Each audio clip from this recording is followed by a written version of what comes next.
This is Breaking the News. I'm Janice Shortle. The State of the Union was available to watch on screens all over the country and the world last night, but something happened during the speech you probably didn't see. Aliya Rahman, a woman who the world was introduced to 2 months ago when video and photos of ICE forcibly taking her from her car in South Minneapolis came about, she was arrested during the State of the Union in the House chamber last night. Aliya was there as a guest of Congresswoman Ilhan Omar, and the U.S. Capitol Police told me they arrested her because she was demonstrating, which is prohibited, during the speech and was ordered to sit down. And when she refused, they took her out of the gallery.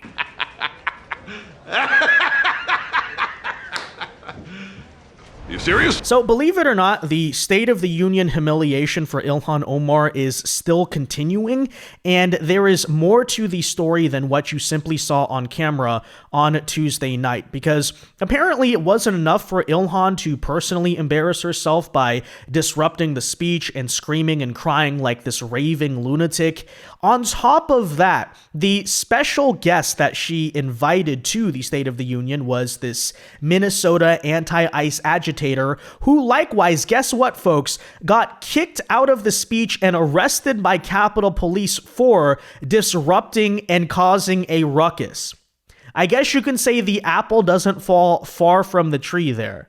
This is all that leftists know how to do. You know, they don't build anything in society. They don't contribute anything meaningful. All they can do is act like fools, act like children, disrupt things, agitate, and then cry the victim when the natural consequences of their agitation comes back to bite them. Hey, if you disrupt an event, you're going to get kicked out. You impede law enforcement, you're going to get arrested. That's not the fault of law enforcement. That is not some type of fascist takeover of the United States. That is, of course, just how basic rules work. But as you can clearly see in the photograph of this arrest by Capitol Police, leftists don't seem to take it that way. They believe because their politics are morally righteous in their own eyes, right? Completely subjective, that allows them to totally circumvent basic rules of decorum in society, such as don't disrupt a president of a country while you're giving a speech and then get shocked when the security and police drag you out of said speech. But nonetheless, we'll tell you this whole ridiculous chronicle here today and how the humiliation is actually continuing for Ilhan Omar, although one could argue she invited her best ambassador, right? This lunatic who is now apparently getting dragged out and put in handcuffs by federal agents for about the second time in a single month is once again finding out. That said, before we get into it, do us a favor, folks. If you enjoy our content, make sure you hit that like button down below, subscribe to the channel if you are new. We greatly appreciate the support, but it also ensures that you can stay up to date with all the latest news and coverage. And that said, to give you the context here, apparently this whole chronicle begins when Ilhan Omar thought it would be a bright and fantastic idea to invite one of the Minneapolis anti-ICE agitators to the State of the Union, and this happened to be someone who claimed that they were dragged out of their vehicle for no reason by ICE, although the very obvious video record shows something to the contrary. But nonetheless, here's basically a summary of the not stable person that she is. You know, I have spent the last month learning the names of the tendons in my shoulder, because both of my shoulders are torn, cartilage and tendon, right? But what I haven't learned is the names of the people who did this to me, and that's really challenging. But honestly, the thing that I'm far more concerned about than myself is that this is an ongoing fear and threat for people around this country. What happened to me is absolutely not new in the history of this country, and we have not seen accountability that gives me any reason to believe this won't be done to somebody else. So that's what I'm thinking about today. And honestly, I'm glad that it's me sitting in that seat rather than somebody who's cheering for what happened to me.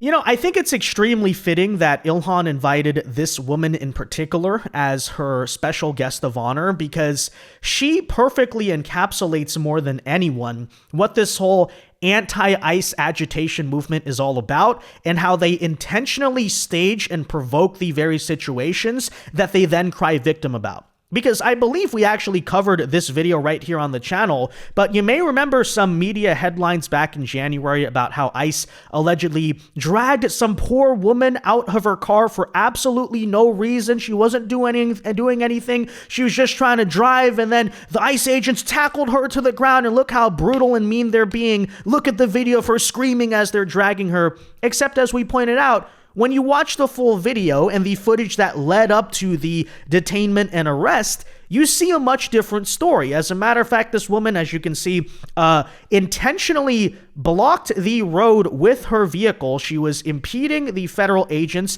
as they were conducting their operation. For several minutes here, the ICE agents ask her to move. Hey, get out of here. You're blocking us. You're not allowed to be here. She refuses to do so. She's screaming at them. And then the moment they start dragging her out of the car for refusing to comply with law enforcement orders, she's screaming and crying the victim, by the way, to this very day. But as I said, it's a perfect summary of that movement, because in all of these cases, including, I know, controversial, even the situations are surrounding and the debate surrounding, right, people like Renee Good and Alex Preddy, what fundamentally happened in Minneapolis is that, first of all, not only did Minneapolis police surrender the streets to the violent mobs, but in so many different situations, these agitators would intentionally get themselves into bad and dangerous situations, right? They are provoking ICE. They're impeding law enforcement. They're very often breaking the law.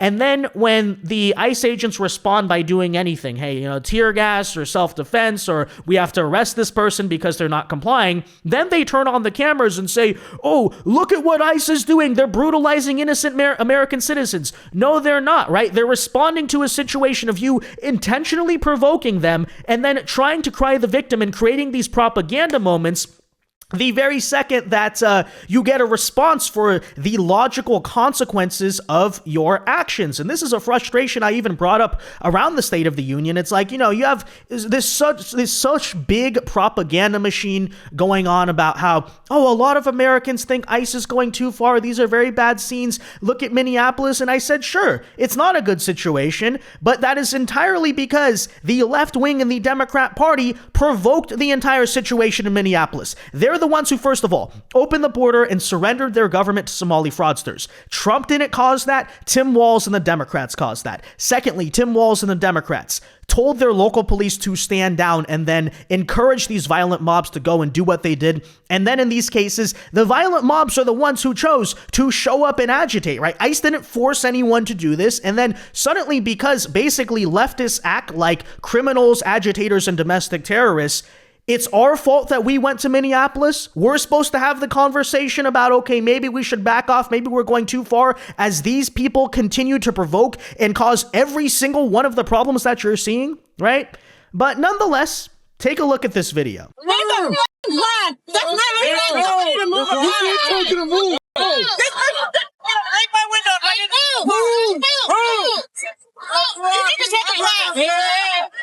Go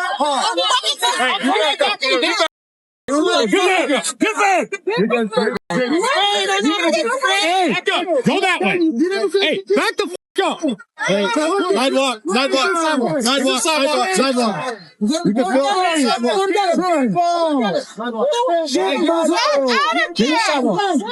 Force is not law. Force is not law. You are not following the law.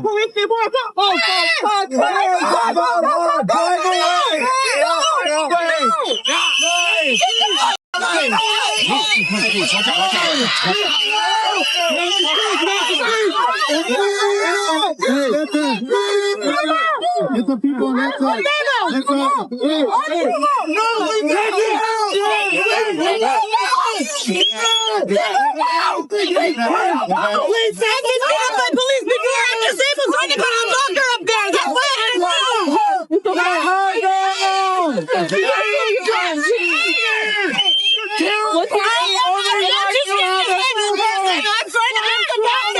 Does this make you feel strong? Yeah, man! Yeah, again, I say the perfect example of everything that we've been talking about, right? Here you have a woman who was blocking the road with her car, impeding law enforcement. The agents repeatedly told her, move, get out of here. You're not allowed to be there. She's refusing to do so. She's, by the way, provoking and agitating at the same time, screaming back in their face, acting so defiant. And then the moment they finally go to arrest her because she's not complying with their orders, that's when the victimhood comes out. No, I'm innocent. No, please don't do this, please.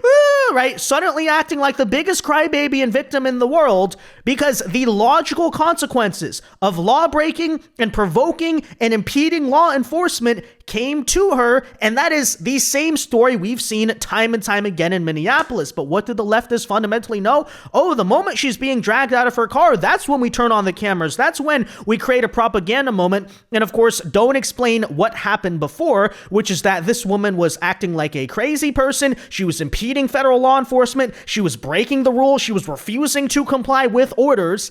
And ICE agents in response made a very logical move that law enforcement agents make in those very situations. And it's not even her alone, right? You see the other guy trying to pull the ICE agents off of them and then claiming, oh, we're just legal observers, right? Is that what legal observers do? You know, they put their hands on the law enforcement. They're trying to pull people away. I don't exactly think so. But nonetheless, just for the full context, again, that is who Ilhan Omar thought to invite to the State of the Union, this supposedly poor, innocent woman who was brutalized by ICE, and she's the great example of the anti-ICE resistance, to which I say there is truth in that, right? She does perfectly summarize all of these anti-ICE protesters. That said, apparently she did show up to the State of the Union, and I kid you not, we cannot make this up, at the very same time when Ilhan Omar was screaming, got arrested and dragged out by the Capitol Police for engaging in very similar behavior yet again. And here's what The Guardian is claiming about it. So here's that story. When Aliya Rahman accepted Minnesota Representative Ilhan Omar's invitation to attend the State of the Union address, she said she had no intention of disrupting Donald Trump's speech. Yeah, just like you had no intention of impeding or disrupting a federal law enforcement operation on that day, right? This is, of course, the 43-year-old software engineer from Minneapolis who gained national attention after she was removed from her car and dragged by immigration agents. Again, supposedly just for, absolutely no reason. That said, a little more than a month later, Rahman was once again forcibly removed by law enforcement from an event, this time at the U.S. House Chamber, and arrested for unlawful conduct and disrupting Congress. According to her, all she had done was stand up, right? Which, of course, as you saw the last time. Yeah, last time all she did was drive her car, right? I'm sure. I was completely silent. My arms were by my side. I was not wearing clothing with writing on it. I wasn't wearing a button. I didn't have a sign, blah, blah, blah. I wasn't making gestures, Rahman said of her experience. So that's her side of the story. However, in a statement to The Guardian, as you could expect, the Capitol Police are pointing out, no, there's a lot more to the story than that. You notice a pattern of her causing problems, breaking rules. She clearly seems to have a problem with breaking rules, and then claiming she didn't do anything when she faces consequences for that rule breaking. Capitol Police said that Rahman, quote, started demonstrating during the State of the Union, which violated the rules for guests. Now, Rahman was told to sit down. So just like the ICE agents back in Minneapolis gave her a warning, gave her a chance to rectify her rule breaking, hey, just sit down, no big deal, was told to sit down but refused to obey our lawful orders according to the police. So it appears what happens is that she stood up. That was against the rules. Police said, hey, you need to sit down. You can't do that. She starts then, as you can clearly see in the photograph, by the way, being completely dramatic about it and likely just, causing a big argument, refusing to comply. And then what happens? Capitol Police, enforcing the rules of Congress, arrest her for it. But quite expectedly, she is trying to tell a different story than that. So take a listen to her excuses. However, has a different story. She said she was listening to President Trump's speech and stood up silently when he started talking about Somali people. I remember standing up, watching down there, what do people think about us? And I hear this thing about, he's just complaining about the withholding of DHS funding. And then I hear, you can't stand up. I was like, what do you mean? We've all been standing up and sitting down for the whole thing. And he goes, well, you can't be the only one standing up. Aliya told me she told the man telling her to sit that other people were also standing. But then she said she was taken out of the House chamber forcibly, she said, which became an issue because if you remember, she's physically disabled. She can't walk without a cane. She said she was then booked into custody by U.S. Capitol Police for unlawful conduct and disruption of Congress. She was released from jail at about 4 this morning in D.C. Congresswoman Ilhan Omar said she is asking for a full explanation about why her guest was arrested. Okay, but if she couldn't walk without a cane, then how did she get into the event? How did she plan to get out of the event?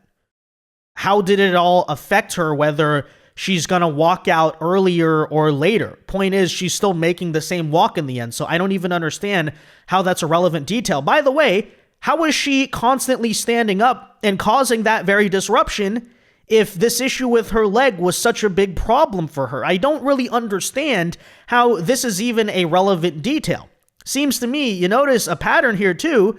Every time that law enforcement comes to her and says, you're breaking the rules, she tries to pull out the card simply saying, oh, I'm disabled, or oh, I can't walk without a cane. Okay, nobody's attacking you for that. You're not in trouble because of that. You're in trouble because you're still breaking laws and breaking rules. And using the excuse that you need a cane doesn't magically make the law no longer apply to you. I don't exactly get it. And then secondly, at a certain point, when you cause so many problems or you get into trouble so much, every single time, it's not the teacher as one example, right? If every single year you were in school, you were getting suspended every year, at a certain point, maybe it's not the teacher, maybe it's not the principal, maybe it's you. Same situation here, I would argue, when it comes to constantly getting yourself detained or arrested by law enforcement, right? You could argue once, maybe, hey, those cops, those guys were just jerks. It wasn't really my fault. But how does it keep happening in multiple different cases? Basically, at this point, right, almost every time as of late, you've been showing up to a political event, you end up getting dragged out and arrested. At a certain point, is it maybe possible, given, by the way, your long history on camera, as we saw, of you causing problems, breaking the law, impeding federal law enforcement, and then, right, crying the victim when you get arrested? At a certain point, maybe pattern recognition has to kick in, right? Perhaps it could be the case that the issue is you and your behavior, right? These are not ICE agents. These are Capitol Police. They don't even directly serve under the president or the Trump administration. So please explain to me why, once again, you're getting yourself here into trouble. Could it be because you're not very good at listening? You're not very good at actually following those rules? I guess not. And I guess, of course, it's not surprising that the Minnesota congresswoman who engages in very similar behavior to you would have your back in this case. Let's be honest. Officials who block the removal of criminal aliens, in many cases drug lords, murderers all over our country, they're blocking the removal of these people out of our country, and you should be ashamed of yourself.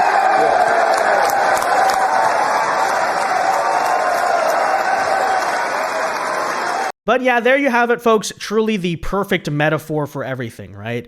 Ilhan Omar's special guest of honor, the supposed Minnesota peaceful anti-ICE protester and the victim, is a repeat offender who now for the second time in a month has been arrested by different law enforcement agencies for refusing to obey lawful orders and commands. But I'm sure, once again, she didn't do nothing. That's what she says both times. It wasn't her fault.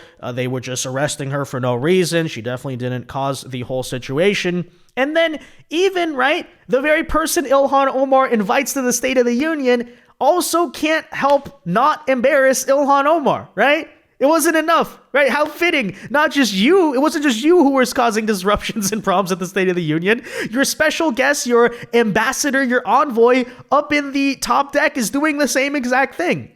I mean, welcome to the Democrat Party, ladies and gentlemen. The party of crazy, the party of people who act like lunatics, but then are surprised when people notice and respond to the fact that they're acting like lunatics. That's Ilhan Omar. That's also her guest. Again, perfect symbol of everything. Ilhan Omar wanted to give a stunning endorsement to this woman. Oh, this is a hero. This is a martyr. And oh, by the way, what is kind of the underlying point here? They're trying to argue, oh, the protesters were peaceful. They were lawful. They were doing nothing wrong. ICE agents were just brutalizing them. And then how fitting that supposed peaceful protester shows up and gets arrested again.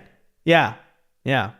But again, didn't do nothing. It's everyone else's fault, right? That said, guys, let me know your thoughts on this whole story, this ridiculous story, in the comment section down below. Be sure to leave a like on this video, subscribe to the channel if you are new, and until next time, God bless and peace.